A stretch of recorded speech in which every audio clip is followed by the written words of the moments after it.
So let's see the next problem using the properties of the Z transform. So in which they're asking us to find out x of n. Okay, find the convolution sum using property of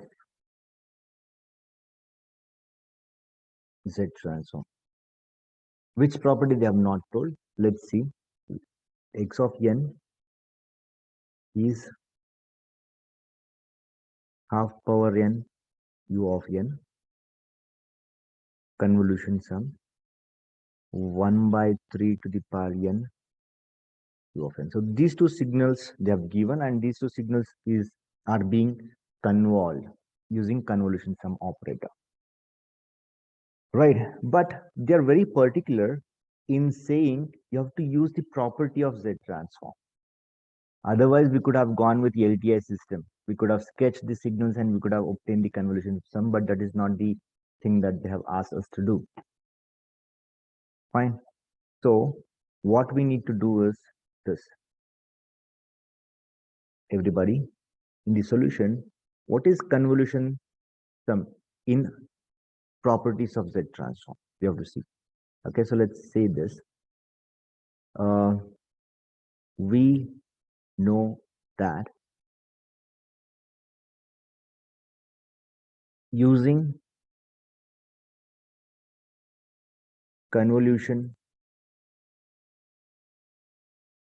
property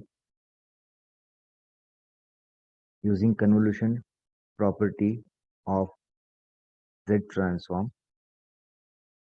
the convolution in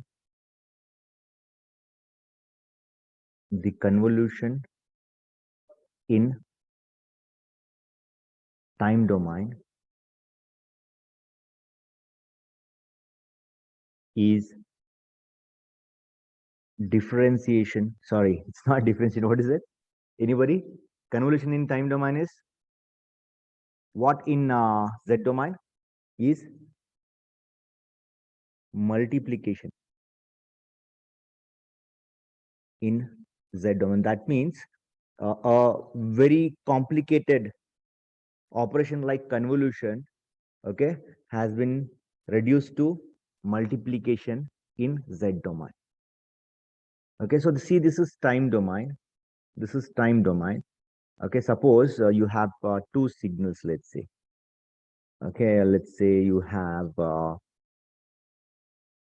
that is let's say, suppose you have x of x1 of n convolution x2 of n.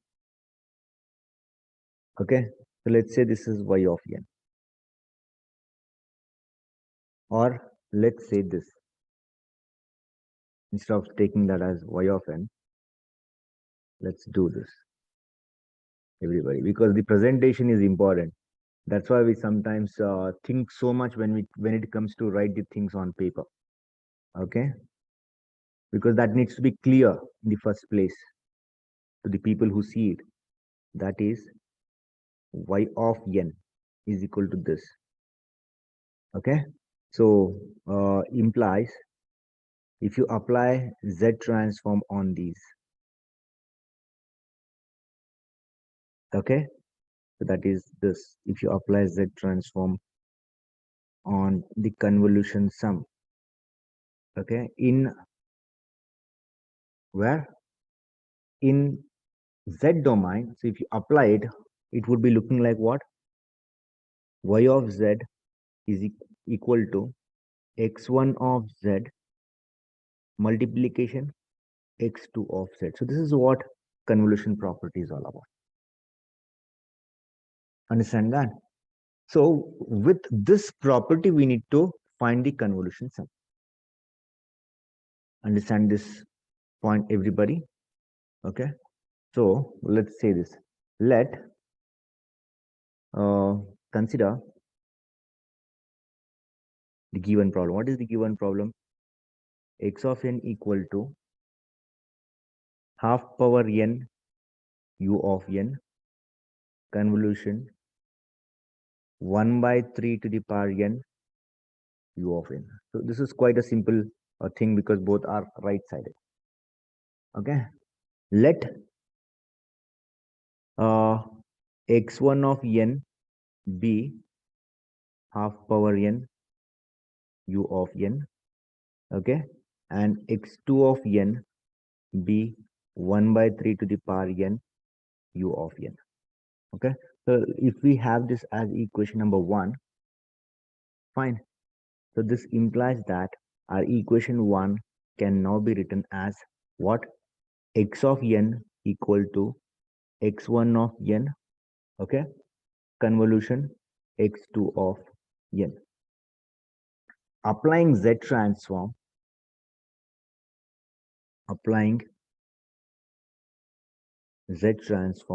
we get x of z equal to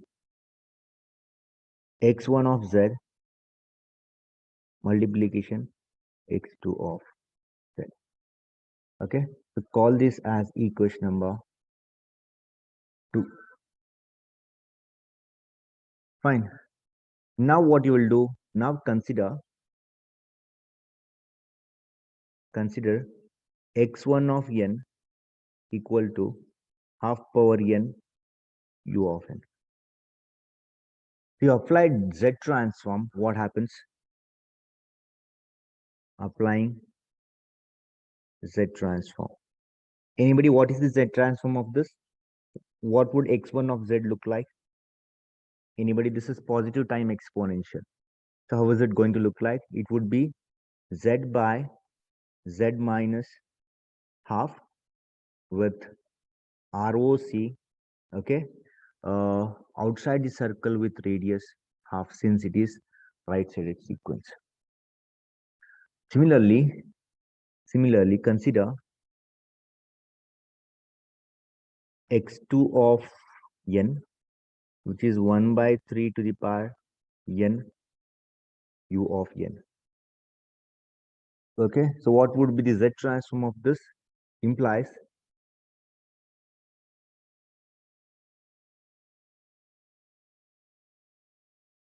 this is x2 of z would be equal to, anybody? So this would be z by z minus 1 by 3. The only difference is in this. Okay, so again, since this is right-sided sequence, the ROC is outside the circle with radius 1 by 3. Understand? So therefore, let's call this as 3 and 4.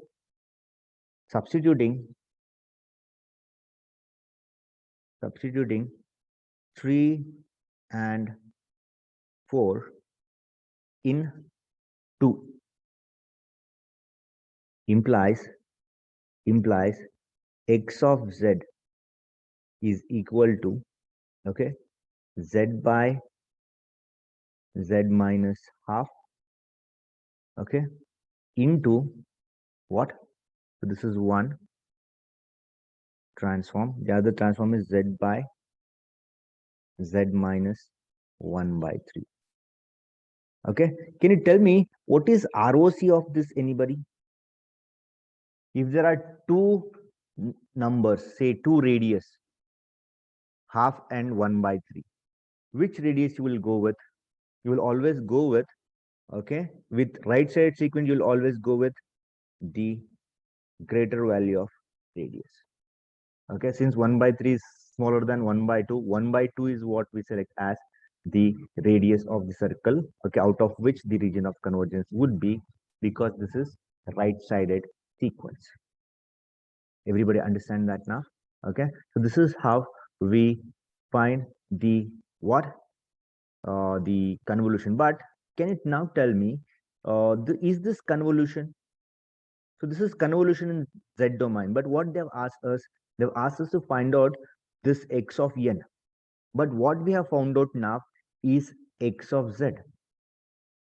Okay, so in Z domain, It was easier to obtain the convolution sum because it is just multiplication. Okay, the operation which is convolution sum in time domain is multiplication in z domain. So that we did. But where we ended up with x of z, but what they had asked us is to find out x of n. So can you tell me what needs to be done on x of z so that I can get x of n back? Anybody? Can you tell me that?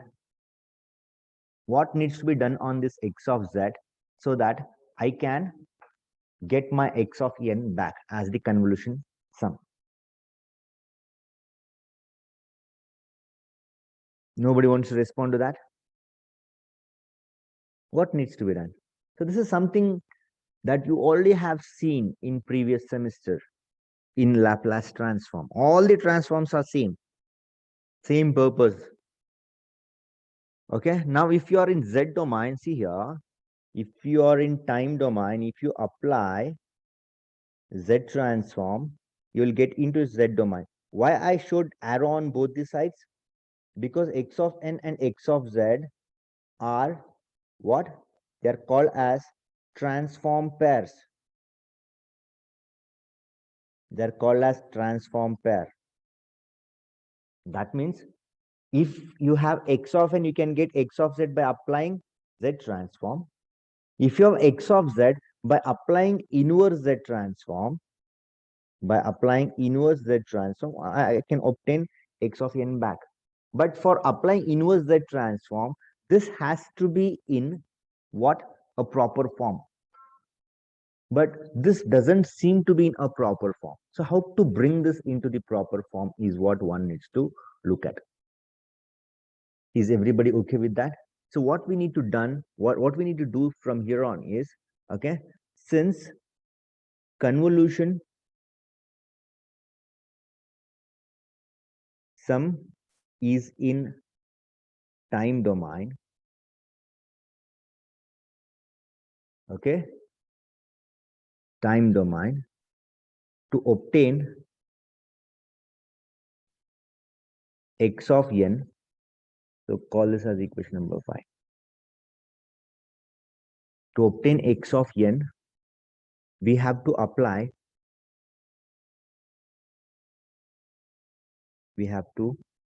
apply inverse z transform on equation 5.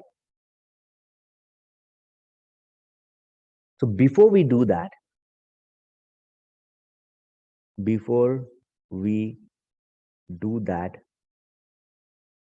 let's bring equation 5 to a proper form using what? Partial fraction expansion. What is partial fraction expansion method? So this is note for you. So we can use partial fraction expansion method to bring this to the proper form so that I can apply inverse z transform. That is what we're seeing. How to bring this to the proper form? See, x of z is here. Okay, so this is z minus half, okay, and z minus 1 by 3. Fine. And in the numerator, you have z square. Fine. Now, how can I expand this using partial fraction is the question. Anybody would like to do that? How to expand this using partial fraction method? So that is this here. Is this not a by z minus half plus b by z minus 1 by 3? Yes or no? Then you find out A and B. I don't have values for A and B with me. Find A and B. Okay. Then apply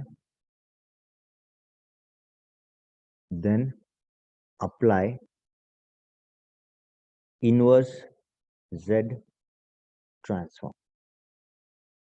Okay. So what is that? So it would be x of n equal to A, you keep aside. I don't know what A is. You have to find out A. Fine. So then you have 1 by Z minus half. So there is Z square. Or I have to have a Z here. So that Z is not there. So what we can do to have a Z here? I have to express this as Z by Z minus half. So how is that possible? How is that possible? You need to bring it in this form. Z by Z minus half, okay, plus B into Z by Z minus 1 by 3. Then if you apply inverse Z transform, this is x of Z only. Okay, this is x of Z only. Now if you apply inverse Z transform, this would become x of n equal to A into, okay, what is the Z transform of this? It is half to the power n u of n plus b into 1 by t3 to the power n u of n. So this is how it becomes. So we need to find out what is A and B. So that you do. We will not take this problem in detail because since I have not dealt with inverse Z transform, okay, you may not understand this. So let's take inverse Z transform from here on. So you will understand how to find out this. So this is the expression that one needs to have. Is that okay with you, everybody? Fine. Or what we need to do is we need to here we need to express this as x of z by z, okay, so that a z comes here also. So we have to see somehow we need to do this. So it's as good as doing this. So if you do this, so let me just make some space for that. So these are all something that we already have worked with. So let's not bother much. We'll be able to do this. Fine. This is how it looks. Okay. And we'll bring this later on.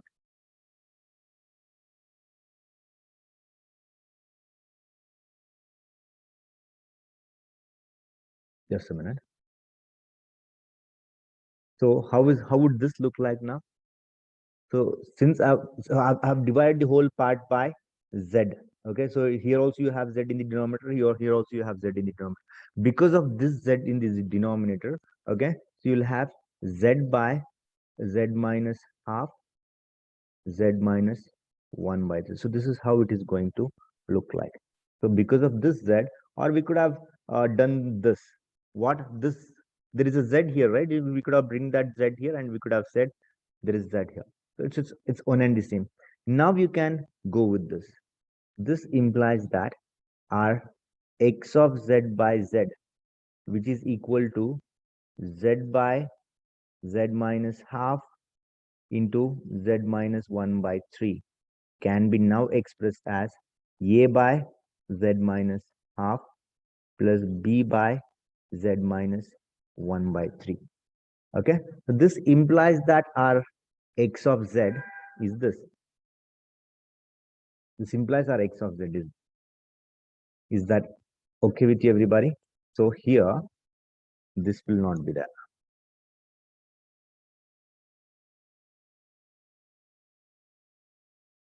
Fine, this is how it is going to look like. Find a and b and bring that a and b here. So that would be your inverse z transform. That will be your convolution sum. Understand that? Now let's go with another problem on what the properties, okay, wherein they are asking us this. Okay, problem number 10, everybody. find the value of what? X of 0 for sequence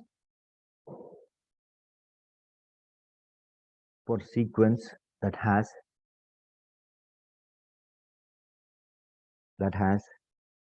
Z transform X of Z equal to 1 by 1 minus half Z inverse with the ROC Z outside the circle with radius half. So find the value of X of 0. Now, when we go for finding out which theorem tells us that we can find X of 0 by doing something, that is initial value theorem. And if you have to apply initial value theorem, okay, X of n has to be a causal sequence. Can you now tell me what in this problem statement tells us that X of n from which we are finding out X of 0 is a causal sequence? Can anybody tell me that? Which part here would tell me that X of n is causal sequence? Can anybody comment on that? What is telling us that X of n, okay, from which I'll be obtaining X of 0 is a causal sequence? What is causal sequence? First of all, it's a sequence which is 0 for n less than 0. It's a causal sequence. Okay, so it exists only for n greater than or equal to 0. Fine. Who tells us that it is causal? So this tells us that it is causal. Why? It is outside the circle with radius half. So wherever the region of convergence is outside the circle with radius half, okay, X of n is causal sequence, and that is when we can apply initial value theorem to find out X of 0. Okay, so that we need to make here. Fine. Since ROC is Z greater than half, that is outside the circle with the radius half, okay, X of n is a causal sequence. Causal sequence, I'll tell you what is it. X of n equal to 0 for n less than 0. This is what is causal sequence. Therefore, X of 0 can be found out using what? Initial value theorem.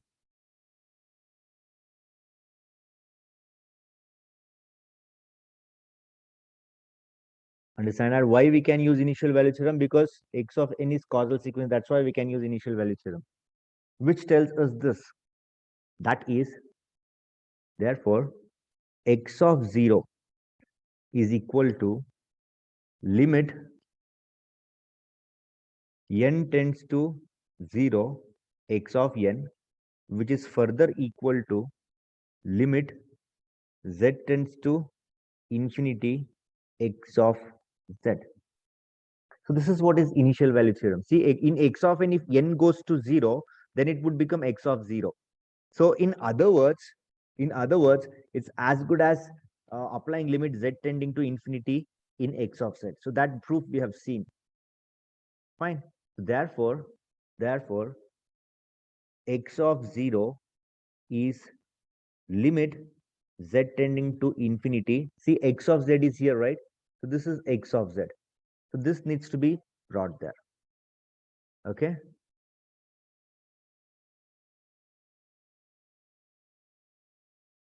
So this is what we need to do to find out X of 0. So this is X of 0 by what? The initial value theorem. Fine. So limit, before applying limit, let's just go a step further to express this as 1 by 1 minus, okay, 1 by 2z. See, z is in the denominator. If you apply z equal to infinity, okay, can you tell me what would happen to this? What would happen to this term? If you apply z tending to infinity, anybody? What would happen to this? That would be, so this would be what? 0 if z tends to infinity. So therefore, we can say x of 0, okay, is 1. Understand that? So this is how we find out x of 0. Is it okay with you, everybody? Fine. So similarly, we have a problem on final value theorem also. Let's see that now. Okay. Problem number 11 for you. Let x of n be a left-sided sequence that is equal to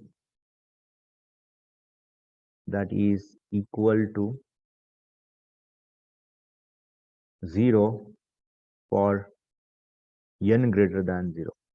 So they have considered the left-sided sequence now. Okay, if x of z is equal to 3z inverse plus 2z to the power minus 2 divided by 3 minus z inverse plus z to the power minus 2. Okay, find x of 0. So this is again a finding out x of 0. So this is not a problem wherein we find out we consider the final value theorem. No, it's not final value theorem. Very sorry. Okay, but the question is, here also they have asked us to find out x of 0 by giving x of z, and here also we have been asked to find out x of 0 for given x of z. Okay, we applied the initial value theorem. The question is, can we apply initial value theorem here to find out x of 0? Is the question. Can anybody comment on that? Can anybody comment on that? Can we find x of 0 here by applying initial value theorem? What is the condition for applying initial value theorem? See here, initial value theorem can be made use or applied if the sequence is causal sequence. That is, x of n is 0 for n less than 0. But what's happening? X of n is 0 for n greater than 0. It's a left-sided sequence. It's a left-sided sequence. Since it's a left-sided sequence, mind you, okay, since it's a left-sided sequence, okay, it's non-causal. And the what initial value theorem cannot be applied to find out x of 0, okay, since it is left-sided sequence. So that is what we need to tell here. So then we shall see how to find out. But before that, we should say the initial value theorem is not applicable. Okay. Since x of n is left-sided, initial value theorem cannot be applied. Cannot be applied. So this is very important. Cannot, mind you. Okay. Initial value theorem cannot be applied. Why? Because it is left-sided. Get that point? So then how we can find out? How we can find out x of 0 is the question. Okay. So consider x of z equal to summation n ranging from minus infinity to infinity x of n z to the power minus n.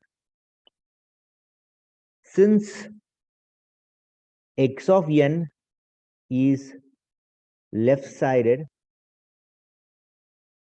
that is ranging from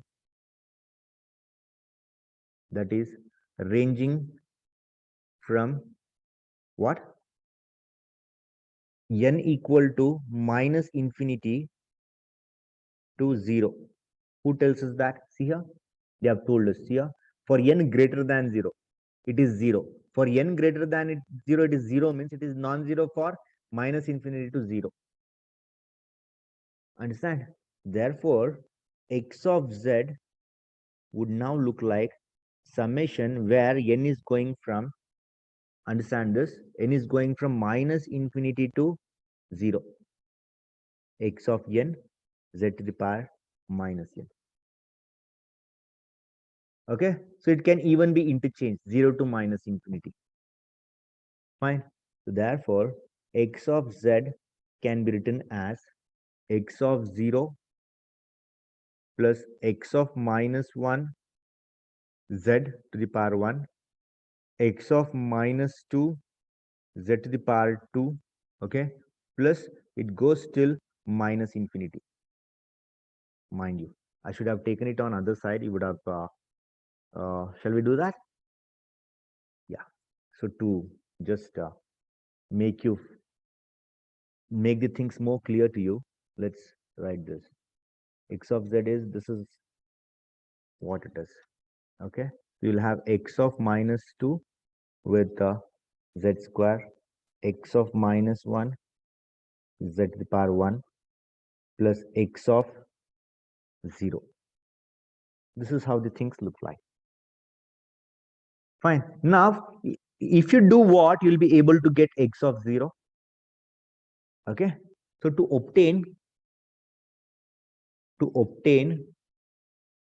x of 0, apply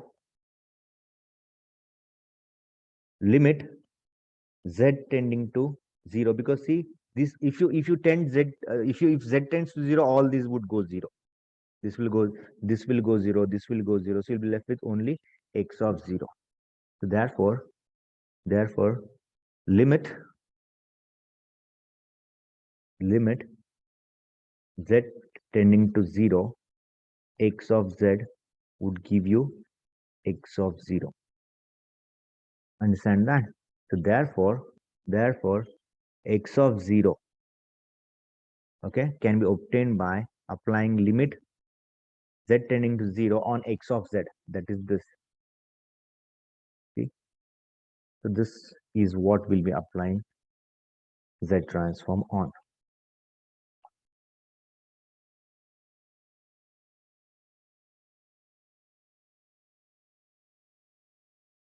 Okay with that? And if you apply z tending to infinity, all this will go 0.